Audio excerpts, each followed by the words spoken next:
Hey everybody, how you doing? Joe here from Scruffy Wars. Hey, thought I'd go over how I did with the Imperial agents at the RT that I just did yesterday. Did Guild Clash 4 at Guild Pack Games in Stoughton, Wisconsin. I have a affection for that store. My wife and I helped start that store last year. We have since sold our shares to the store and moved on, just because of our other things we have going on in our life. Running running a hobby store is not in the cards for us. But we still love that store. We go there all the time. It's not too far from our house. And I actually helped start these Guild Clash series with members of Tundra Tactics who have now taken that over since I've moved on from the shop.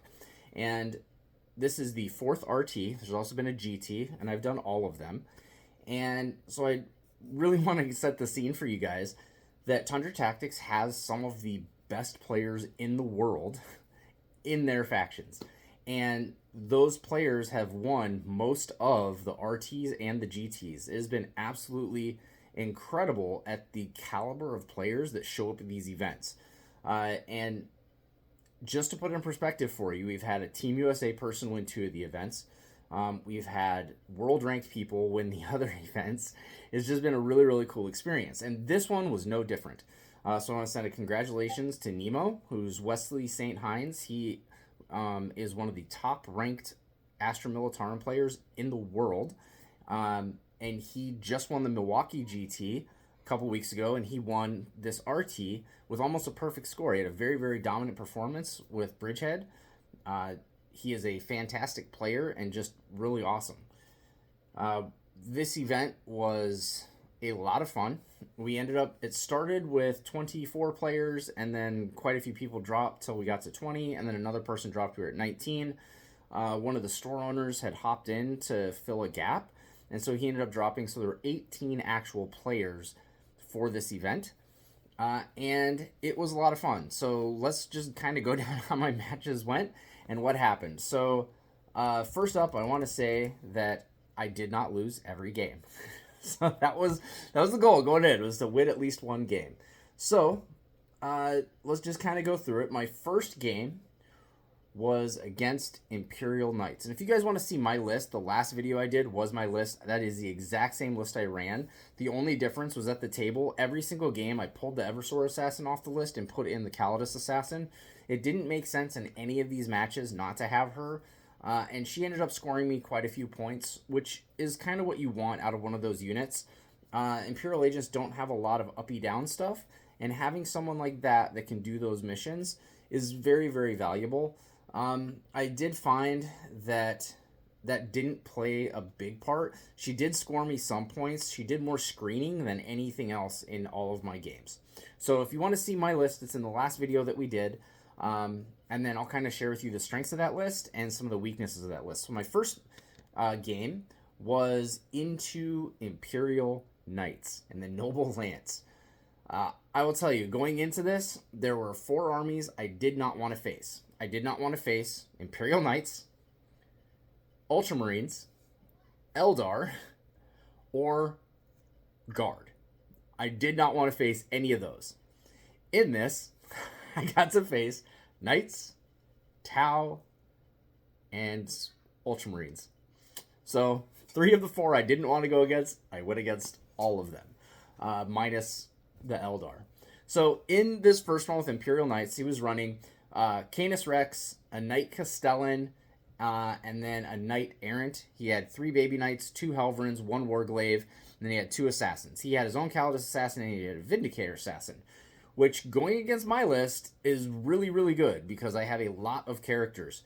And just his range is insane. He has enough damage to kill most of my Inquisitors in a shot. So it was a really good game. I will say that in this game, the keys to me winning was ignoring the Knights and just playing the points. I ended up winning this game by 2 points, 85-83. I went first. The mission was Scorched Earth, and it was really interesting. We did Tipping Point. It was map 8, and the reason this one was so weird was I was able to score my primary pretty consistently, and then as we started to get near the end of the game, I just realized I had way more activations than he did. I had way more units. I have 95 models on the board, so I have that many activations. And with him only having 8 total units on the board, there wasn't a lot he could do. He was pressing the middle pretty hard. And in this engagement, I only killed 3 things. I killed 2 baby knights and 1 big knight. That is it. Out of his whole army, that was all that I killed. This game, I was really, really trying to play the primary game, and I was trying to play the secondary game.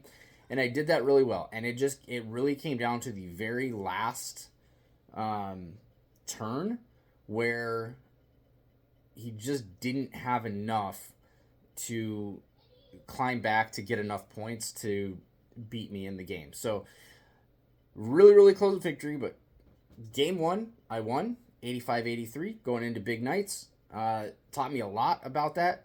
I do know that the Big Knights list is changing quite a bit. People are taking more agents, and he even shared with me that he's looking at putting more Imperial agents in his list. So he was really happy to play Imperial agents to kind of see what they did. And he was really surprised at how well my army just scored. So that was my first game, was into Imperial Knights.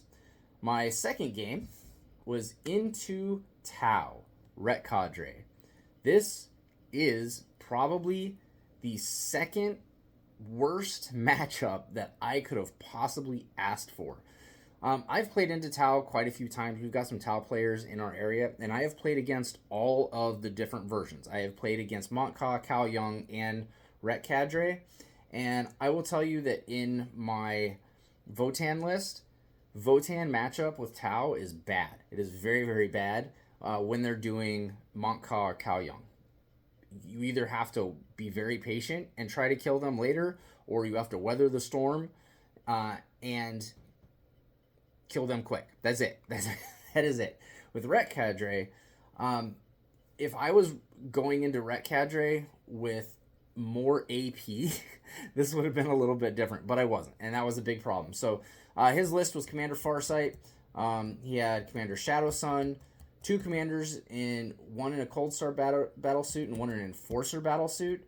He had a strike team, and then he had 3 squads of Crisis battle suits, a Ghost Keel, a Hammerhead, Pathfinder, 2 Pathfinder teams, 2 Riptides, and then 3 Stealths, and then 1 squad of Vespid Stingwings. I could not chew through any of these things. We were playing Purge the Foe. Kill 1, kill more, hold 1, hold more. This, I already knew this was going to be a bridge too far for me in this. I have way more models than he does, and his units are much harder to kill than mine are. And I had a very, very difficult time scoring secondaries in this game. And on primary, I never scored more than an 8. I was able to hold him off a few times in some places. I was able to battle shock some things, but I just wasn't able to really close the deal and really score well. I ended up losing this game 100-40. This was a very, very difficult game. I learned a lot in this game, and one thing that happened that was very, very much a turning tide in this game, it was turn 3. I brought Canis Rex out. He charged into one of the Riptides, tank shocked, took a couple wounds off, and then whiffed on all of his melee attacks. I should have been able to take out that Riptide. 1 wound went through. None of them went through. That was a big turning point because I would have been able to kill both the Ghost Keel and the Riptide in a turn. That would have taken a lot of firepower off that board, and it would have locked down one side of the board for me. That just did not happen. That was a huge swinging point in that game. I still would have lost that game, but it wouldn't have been by as high of a margin. But I had a very, very good opponent. He was a very cool guy. It was great to play that game against him. And he actually did very, very well at the event. So my second game against Tau, lost 100-40 and was 1-1. So we went into round 3. Now, the way that this event ran was we had an off number of undefeated people. And so, for the pairing, because my strength of win was higher than some other people's, I got paired into Ultramarines, running Calgar and Gilliman. If you have not had the pleasure of running against something like this yet, it's about 30 stratagems they have access to in a game, and the CP generation I just cannot keep up with. So let's go through their list. This is probably one of very common lists. It's Space Marines, Ultramarines, Gladius Task Force, Captain in Gravis Armor. He was running solo. Lieutenant with Combi Weapon going solo. Marnius Calgar, Robuto Gilliman, 1 Intercessor Squad, 2 Ballistus Dreadnoughts, Company Heroes that Calgar was with, an Incursor Squad, an Infiltrator Squad, Outrider Squad, Scout Squad, and Triple Vindicator. This game was taken hold on hidden supplies. So there were 6 objectives, and the problem with this game was early game, I was trying to score as much as I could, and the threat of Canis Rex actually stymied my opponent from doing things. I also, because of my army rule, I'm able to put a lot of OC on points. The size of my units are big enough that in a turn I can have anywhere from 20 to 40 OC on a point. Anytime you can threaten that, and I do it at the beginning of combat phase before scoring, so anytime I can do that, I can really wreck someone's day. I also have the ability to battle shock people at the beginning of any command phase, and so that was actually really effective in this game. I was able to deny primary a couple of times by battle shocking his units in the beginning of the command phase so that he just wouldn't score primary. So I was the only reason this game was as close as it was is because I was doing a very good job denying primary and really fighting off his secondary as much as I could. I also got decent scoring opportunities early in the game, but he has some really high scoring, easy scoring missions right off the bat that he was able to nail.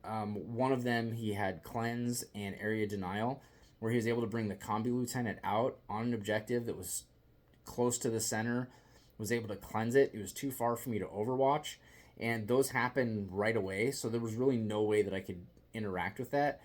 And so he was able to score his natural expansion and that, so he had 2 that he was able to cleanse, plus he got the big for Area Denial.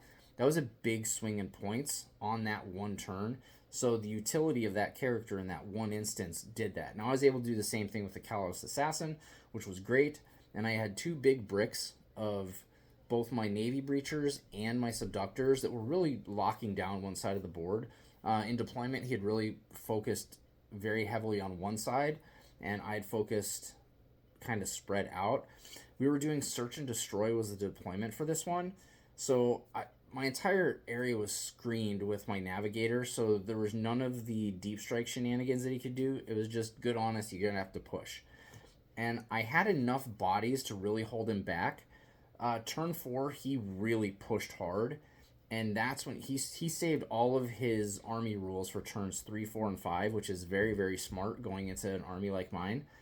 If you can stay close on points turn 1 and 2, and then you take full advantage of all of the Gladius tricks you have on 3, 4, and 5, that really can be the difference in the game. This was the only game I ended up going second, and so I should have had the advantage playing take and hold, and I did, but near the end of the game, again, Canis Rex whiffed, which forced me to have to bring other units out to do things. In this one, I was able to clear out quite a few units, but Canis Rex whiffed on his attacks going into a Vindicator that I really needed him to make. If he had made these, it would have been a much, much different story, but it wasn't, and because I missed that, it really, really set the tone for the game for the rest of the way through. And for this game, I ended up losing this one 90 to 75. So it was actually a much closer game. At the end of the game, I got 10 for primary because I scored at the end. He had killed a lot of my units. I was almost tabled by the end of the game, but I was able to score 10 on primary, but I drew dead secondaries, which was absolutely horrible. There were secondaries that I could not do. It was really frustrating and I even cycled, and I had some really good ones that were possible, that I just didn't get. And that was a very unfortunate part of it. But it was a very good game. The person I lost to ended up going 3-0. He got third at the event. So it wasn't very bad. But I went 1-2 at this event playing Imperial agents. Now, getting a win with Imperial agents was a big deal. There was a lot of people that were very, very surprised that I showed up with Imperial agents. There was a lot of questions. Every single game, probably spent more time explaining what my army does than anything else. Going in, when I went into Space Marines, I know exactly what your army does. You don't have to worry about it. Let's go. Because I knew what it did. When I got into the Ret Cadre, I knew what it did. When I went into Imperial Knights, I used to play Imperial Knights. Knew what it did. Every single one of those, we spent more time talking about what each and every one of my units does. And I actually had the codex with me where you could open it up to the Imperialis fleet that talked about the enhancements and what they can do and everything else. And so that was a very surprising thing. Now, in my list, I want to talk about the dud. The dud was Canis Rex. I know a lot of people have talked about needing Canis Rex to fill a gap in your army. Canis Rex is very, very swingy. Very swingy. And I will say the most frustrating part is I have seen him clear out 800 points of someone's army in a go and then whiff on 80 points of someone's army in a go. So I am going to cut Canis Rex from my list to add more activations. That is the thing that I took away, was activations are king when your army is primarily focused on scoring. So I'm going to change my list around. I'm going to take Canis Rex out. By taking Canis Rex out, that frees up 450 points. By doing that, I can put 7 more units in my army. I will very much be a horde army. I will have well over 120 models on the board. Doing that, I will be giving up Purge the Foe. There's nothing I can do about that. But it makes missions like Take and Hold and Scorched Earth a lot easier for me to do because I have more activations, and it'll allow me to bring in some units that have multi-meltas, to bring in some chimeras, so just volume of shooting. So I would say that Canis Rex was my dud. My MVPs are actually split between all 3 of both my battle line units and my subductors. My subductors tanked a lot of stuff. Just a ton of things. Having a 4-up invul with 11 models in a unit, it took a lot of volume of fire to clear them out. And so I have clandestine operations on them that gives them infiltrate, so they all were up forward, screening. That stopped a lot of armies from moving forward. And honestly, being able to put them on an objective, when someone else brings their stuff up, they don't kill everything. Beginning of my command phase, I can battle shock them, or beginning of their command phase, I battle shock their guys, and so they don't score any points on that. And that actually happened several times, which was great. They battle shocked people, I would say, at least 60% of the time, and by doing that battle shock, that prevented a lot of scoring and strat use that people could use, which was actually really good. That was something that was pretty cool. So the subductors did their job exceptionally well. The Navy Breachers are probably one of the best just volume shooters. Being able to reroll ones to wound and then rerolling the full wound on objectives is great. That came into play many times. Every single opponent went, man, how many guns do they have? Because they've got a lot. It is just a lot of volume shooting that they carry with them, which is cool. And the 18-inch grenade came in every single game. Ignoring cover came in every single game. So having access to that and then putting the characters with them, the Inquisitor regenerated CP every time I targeted his unit. Draxus was extremely effective with her dev wounds, and the Rogue Trader Entourage having access to 3 strats for free was nuts. They actually were able to take down Gilliman the rest of the way. So we did a lot of shooting into him, and they were able to take Gilliman down all the way. He came back again. They survived down to 2 models. After Gilliman was done with all of his stuff, I was able to res some back, get onto objective, and be able to score at the end of that game.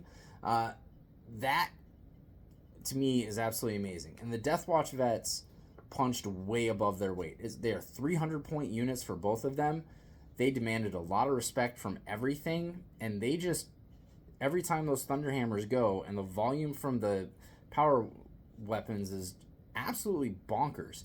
And they did great. Deathwatch Vets are never being cut from my list. They are huge damage dealers, and they just demand a lot of respect.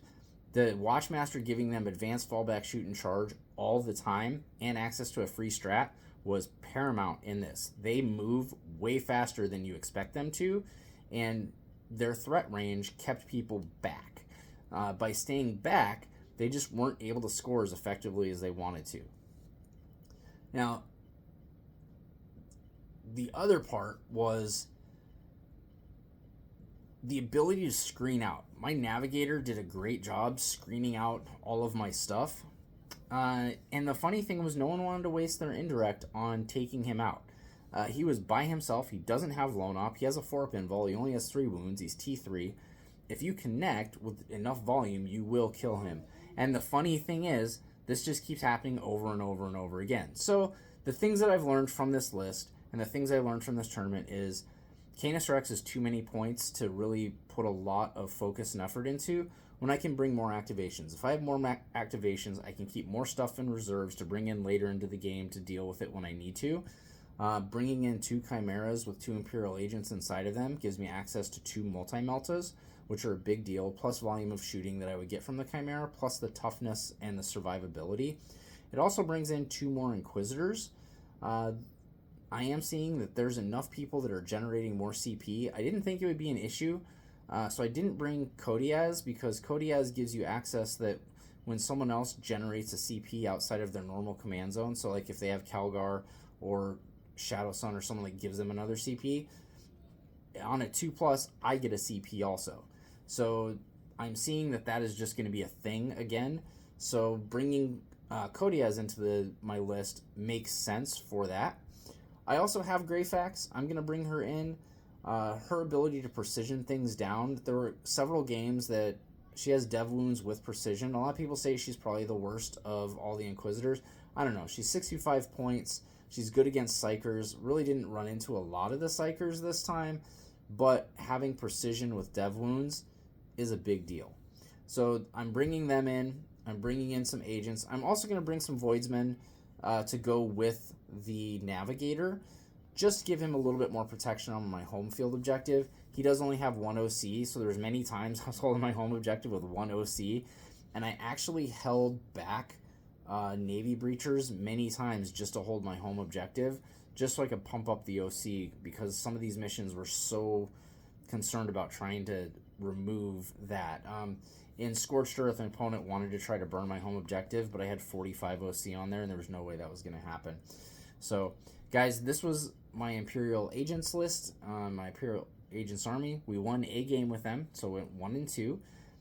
A lot of people were very surprised that I was able to win a game with them, and the way that I scored surprised a lot of people. So I'm going to keep at this. I actually had a lot of fun playing Imperial Agents. It was fun to answer the questions that people had.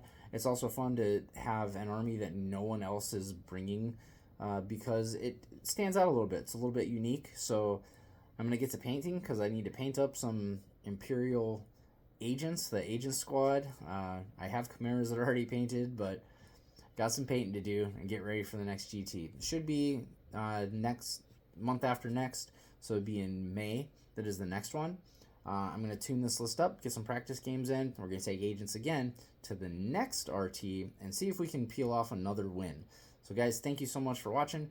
We'll have a battle report here coming very soon with Orcs versus Custodes. That should be a lot of fun and a little bit of a twist that you may not expect. So, thank you very much, guys. We'll see you next time. Roll dice and have fun.